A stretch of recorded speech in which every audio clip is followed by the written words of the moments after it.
Welcome to the LDN Radio Show, brought to you by the LDN Research Trust. I'm your host, Linda Elseygood. I have an exciting lineup of guest speakers who are LDN experts in their field. We will be discussing low-dose Naltrexone and its many uses in autoimmune diseases, cancers, etc.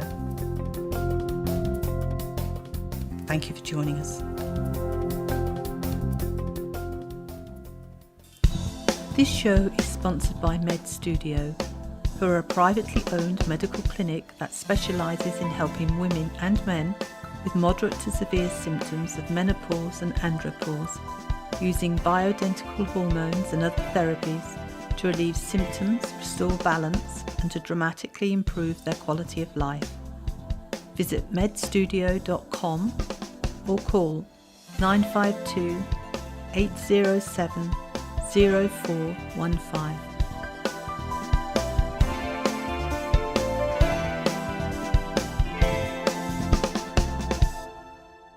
Today my guest is family nurse practitioner Nicole Jenabzadeh. Thank you very much for joining us today, Nicole. Thank you. Could you tell us when you first became a nurse practitioner? How long ago was that? I graduated from the University of Minnesota back in 2010 with my family nurse practitioner degree.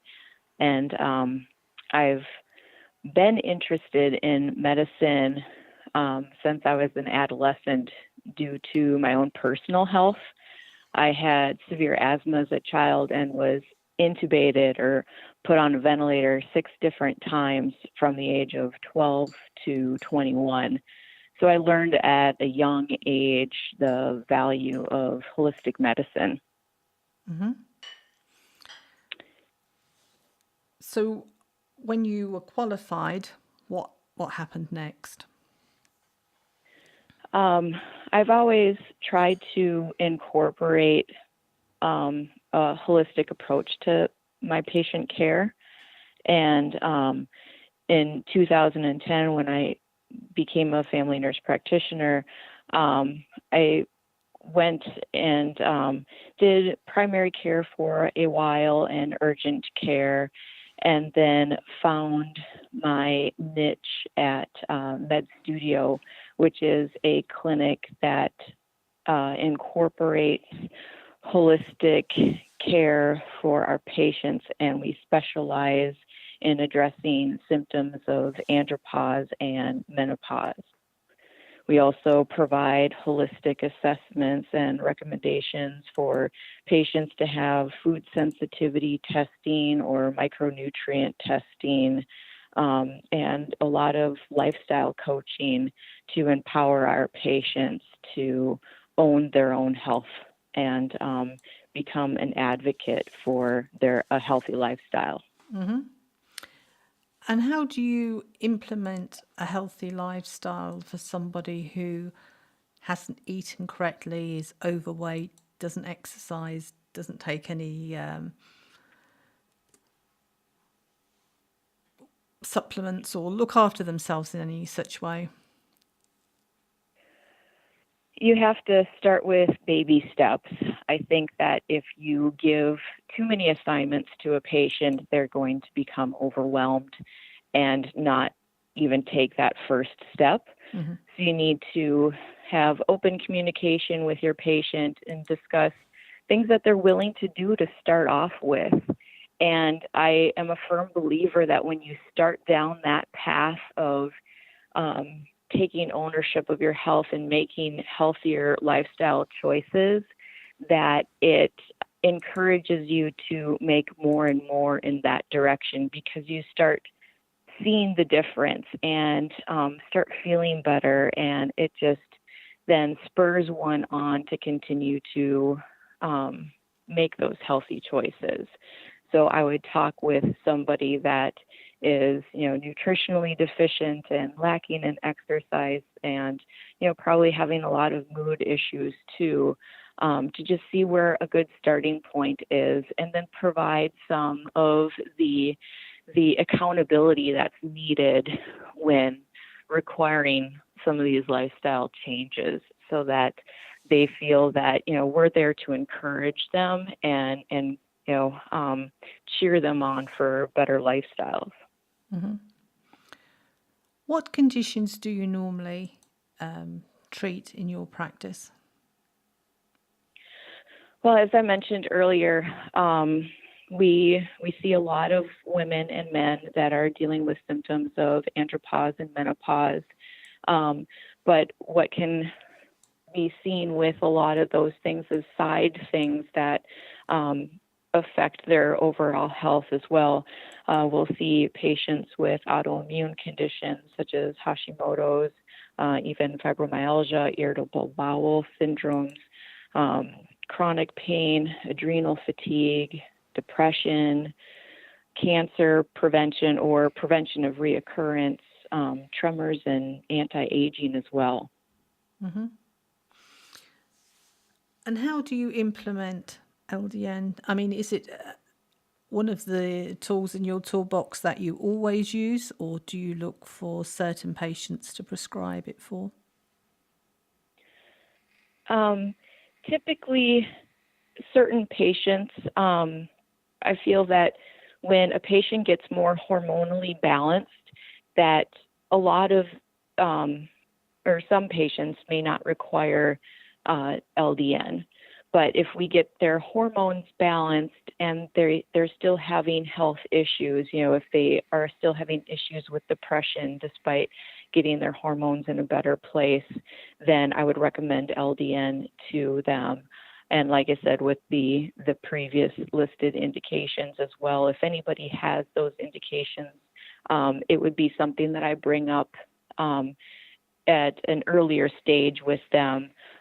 Sometimes when I'm doing a intake to discuss hormone balance, I might mention it right there regarding LDN, and that it would be something on the table, so to speak, as a treatment option for them. Mm-hmm. And what age range are your patients? We typically see men and women in late 30s up into 60s and 70s, and a little give and take on either end. Because as I also mentioned, we do food sensitivity testing and micronutrient testing. So we have patients that have recommended family and friends to us that may not fit that andropause, menopause criteria, but they know that they have, or they suspect that they have, issues with, food, or that they have some chronic deficiencies that they'd like to get tested. Mm-hmm. And when a patient has been tested and found there are certain foods that they can't eat, does that mean they have to be off of those foods for life? Or can the gut heal and they can reintroduce them at a later date? It is that their gut can heal.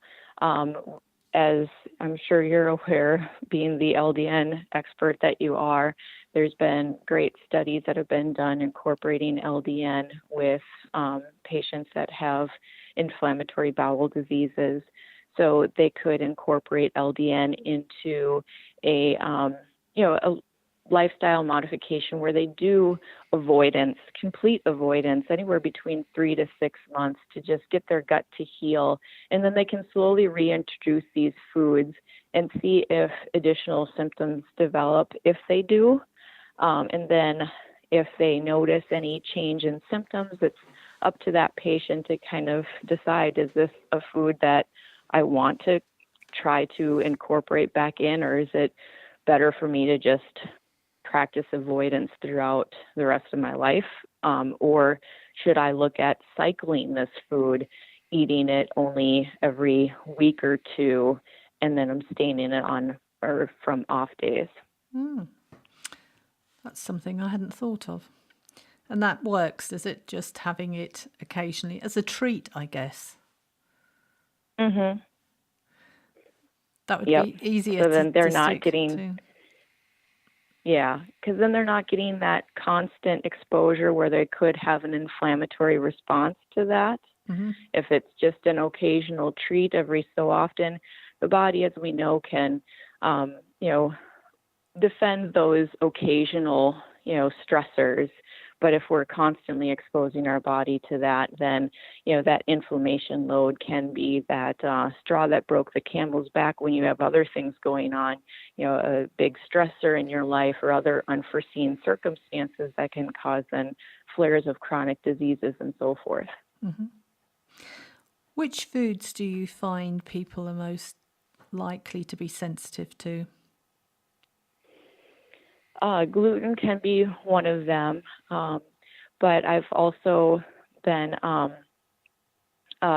seeing more and more with sugar and vegetable oils. Vegetable oils have been one that sadly it's been led in our society that vegetable oils can be a good and healthy thing, but actually they are quite toxic. And to eliminate vegetable oils completely can have really profound results in reducing inflammation and encouraging better cell-to-cell communication, because your body is able to function with more of a complete phospholipid bilayer, because it's using healthy fats to create the cells and to be part of that cellular wall.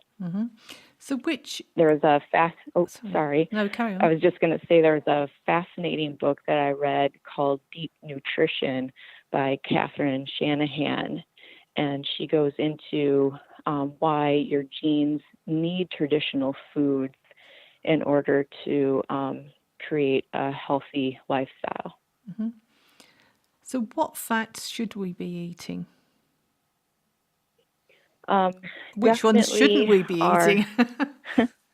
Well, we don't want to be doing the canola oil, the sunflower or safflower oil, cottonseed oil, and even olive oil if it's been something that you've cooked with. Olive oil is great, but you don't want to expose it to heat because it will alter the fatty chains and then make it so it is actually toxic to the body.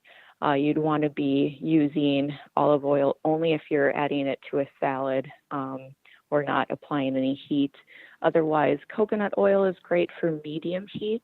And then your higher smoke point oils such as ghee or taro or even duck fat. Oh, okay. Now, I would have thought duck fat wouldn't have been very good for you. When you incorporate wholesome oils into your body, wholesome fat, you'd be amazed at how your body doesn't crave as much and actually feels quite satiated because it's had a good fat. So many people will tell you, oh, if I eat eggs in the morning, I really just don't feel that hungry the rest of the day. And that's a great example of how healthy fats, because the yolks in eggs do actually have cholesterol, but especially if you're using organic eggs, it's going to be a better form of cholesterol, and your body is made of cholesterol. We just need to make sure that we're ingesting the proper kinds of fats, because when we do that, it does send the proper signals throughout our body that we're then not craving the sugars and the carbs, that we feel satisfied. That's interesting. And what about fat on meats? Ideally, actually, you'd like to do, you cook your meat on the bone, because the bones will help to release minerals and things into the meat that you're eating. And then, yes, fat that is on the bone does have some benefits. If you're wanting to watch your weight, you would obviously want to not overindulge. But things that have skin on them will actually help your body, because, collagen and other things are found in the skin and fats of animals. So if we do ingest them, your body will get that benefit. It is that you want to practice things in moderation. And like I said, if you are looking at weight reduction, you don't want to overindulge. Okay. And what about people who follow a gluten-free diet and have the gluten-free bread and cakes and the like? I mean, are they okay to eat, or should they be avoided? If it doesn't have vegetable oils in it, it should be fine. You really want to steer clear of, like I said, the vegetable oils and the real refined processed foods and sugars. But do keep in mind that every carbohydrate, will get processed and will sometimes look to your body as, sugar. So you want to be monitoring and be aware of how much carb consumption you are having. And that's also why I think that LDN can be beneficial for people that are wanting to lose weight or just maintain a healthy lifestyle. When taking LDN, people will get that, extra endorphin support, and endorphins are those feel-good hormones. And when you feel good, you're more inclined to make those, healthier choices. I have a patient that prior to starting LDN had to almost have their arm twisted to go to the gym, and now they go to the gym every single day, and they just love their gym time since starting their LDN. Wow, it's amazing. And what are your favorite supplements for your patients? Being in the Midwest, we definitely look at everybody's vitamin D levels because they tend to be quite deficient in our region where we don't have as much sun exposure. Other things that we look at are the vitamin Bs, but vitamin D is essential, I find.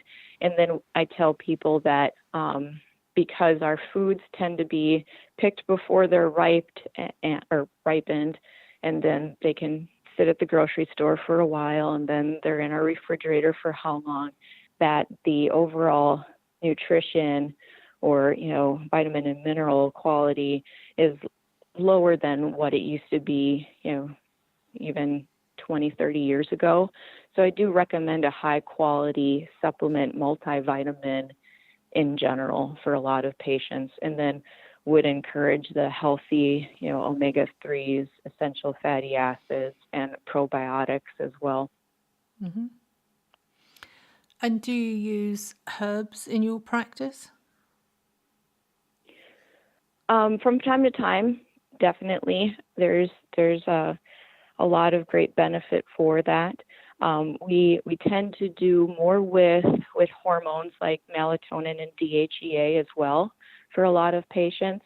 But herbals and other things, we find some people really benefit from them, like adaptogenic herbs and other things for immune support and thyroid support and adrenal support.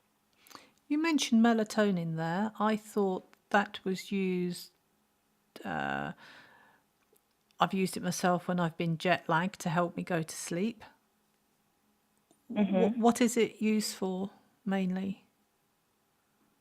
It can definitely be to promote better sleep hygiene, but it can also be used to help women and men with chronic headaches.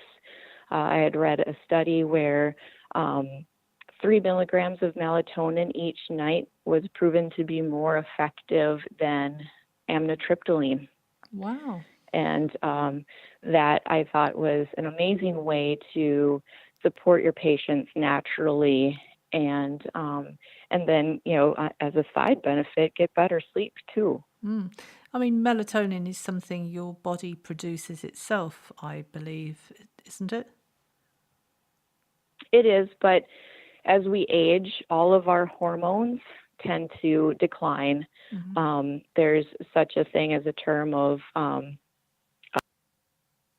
hormonal aging, where specialists in that field could look at a profile of your hormones and the levels and be able to pretty accurately guess how old you are based Wow. off of what your hormone levels are. Mm-hmm. That's amazing, isn't it? So we all want that extra support when we start to realize, wow, I'm in my 40s and 50s and don't feel like I did when I was in my 20s and 30s. And a lot of that can be related to a decline in your hormone. Oh, interesting. Oh, I was going to ask you something there. It's gone from my head now. So when you prescribe LDN for your patients, what dose do you start them on? We start them at 1.5 and then advance up to 3 milligrams, depending within about 2 to sometimes 3 weeks, unless they're on thyroid medication. Then I try to get up to that 3 milligrams even slower, and I want to check their hormone levels before I would advance them to that 3 milligrams, because sometimes we need to wean back on their thyroid medication because it will affect that, where they don't need as much thyroid medication then. Mm-hmm. But typically 3 milligrams is the dose that we find to be fairly beneficial for a lot of our patients. And then some do require a higher level of 4.5. And have any of your patients ever notified you of any adverse side effects? Yes, as we know, the difficulty sleeping for the first couple of weeks. I also had a patient that said they were having some headaches and attributed it to the LDN and stopped. I think it was about 3 to 4 weeks after starting it, but then they informed me that their headaches did continue after they had stopped. Mm-hmm. So I told them that we could readdress it and maybe start at a lower dose than the 1.5 for them. They do have some other things that might make them more sensitive to it. So they said they would let us know. Okay. And do you prescribe capsules or tablets, sublingual, liquid? We use a couple of different compounding pharmacies, and I typically do the PO, capsule or tablet, and then it depends on which pharmacy the patient has a preference towards and whether it comes in a tablet or capsule form. Okay. And when you specify a capsule, what is the filler of choice that you use? I honestly don't know the filler of each individual pharmacy that we use. It's probably a good question to ask them. I know that they tend to be more of a sucrose, I believe. But yeah, I would have to then speak to the pharmacist at each location. The filler of choice is actually Avicel, is one that most pharmacies use. Okay. And have you found that with some patients, when sleep is an issue, to change to morning dosing instead of evening? Typically to move it back to a 6 p.m. dose opposed to an a.m. dose. But I tell patients that taking it is better than not taking it. So if they need to do it at a different time so that they are compliant with it, then to do that. Mm-hmm. Okay. So that's gone as well now. When you start your patient on LDN, do you give them a rough idea of how long it will be before they notice improvements? I tell the patients that some can notice the very first day or two, but that it can also go on the other end of that spectrum where it could be months before they notice a significant change. Hmm. We did But I encourage sorry. patients to stay that course. Yeah. We did a survey several years ago now, and there were some patients that said that the very first night that they'd slept better than they had for years. The Hmm. majority of people noticed improvements around the 4-month mark. That seemed to be the average reply from people when asked. And then there were other people who had a progressive disease, whether it was MS or lupus or whatever, that is progressive, and they had stabilized. They hadn't noticed any benefits. They hadn't got any worse. They had just stayed the same. And they stayed the same in between 15 and 18 months of not changing. But they were very pleased with that because they'd been progressing, quite rapidly, and it had halted the progression. So they were very happy. And then after 15, 18 months, the symptoms started to improve. So that was a bit strange. From one end, people noticing things the first day to being 15 to 18 months. So we always say, when people say, typically we have many people who say, I've been on LDN a month and it hasn't worked. I feel exactly the same. A month is too early to notice something. But we always say, if you do feel that LDN isn't working for you, to give it, an 18-month trial. And then if it really isn't doing anything for you, to stop. But the number of people who have stopped thinking that it was doing nothing for them will then say, oh, I'd forgotten I had numbness, or I'd forgotten that my bowels didn't function properly. I'd forgotten I used to have Hmm. headaches, and restart. I think Hmm. maybe half of the people that stop do restart because they had only stopped because they thought it wasn't working. I mean, have you experienced that? Um, I haven't been prescribing LDN for over that 18-month, period. Okay. So I would say that for the patients that I've began and they've mentioned that they've had some issues or they kind of question whether it's working, that I again reiterate that they should stay that course because I tell people that your body triages what it needs and how it needs it, so to speak. Mm-hmm. And there might be things going on behind that curtain that you're not fully aware or can feel the effects of, but your body is working on it. Mm. And you just need to stay that course and continue on the LDN and have faith, because LDN is such a safe medication and it's really inexpensive compared to so many other medications out there. So what's the harm? It's a lot better than other things that are available. So to stay that course and just see if things do, turn where then you start to notice a change in symptoms. Mm-hmm. And is it expensive for patients? Do you provide LDN with insurances that you have there, or do patients have to pay for the LDN themselves? The patients would have to pay for the LDN themselves.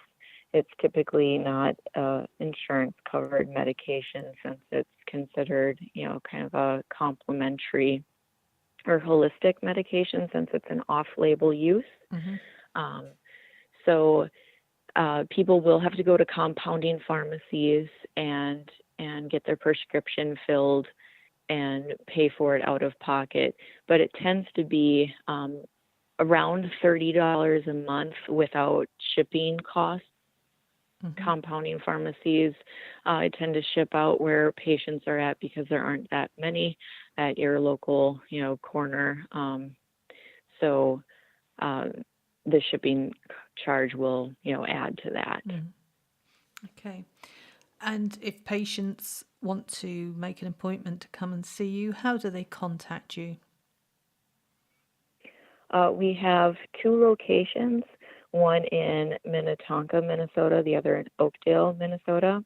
You can call our number at 952-807-0415.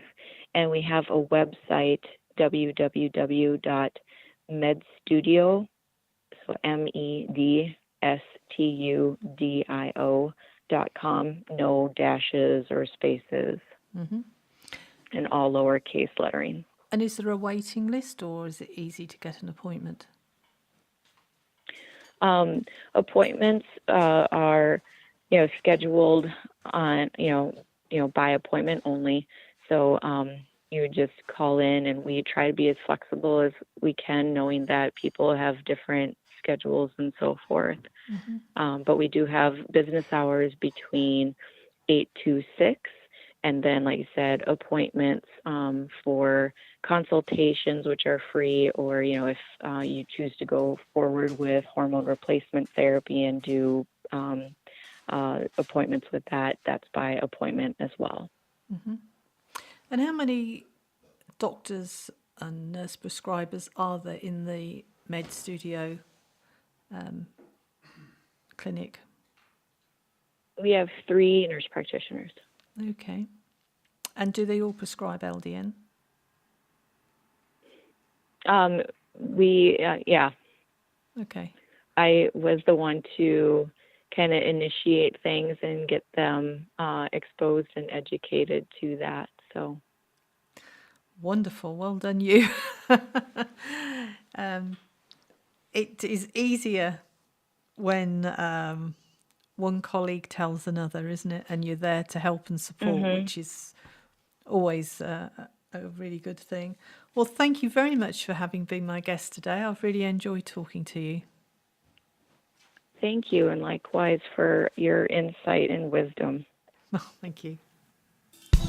This show is sponsored by Med Studio, who are a privately owned medical clinic that specialises in helping women and men with moderate to severe symptoms of menopause and andropause, using bioidentical hormones and other therapies to relieve symptoms, restore balance, and to dramatically improve their quality of life.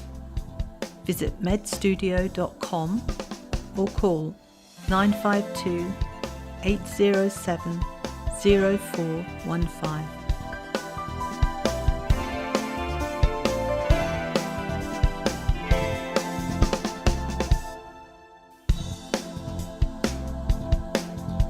Any questions or comments you may have, please email me, Linda, Linda,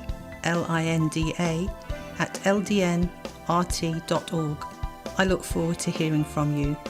Thank you for joining us today. We really appreciated your company. Until next time, stay safe and keep well.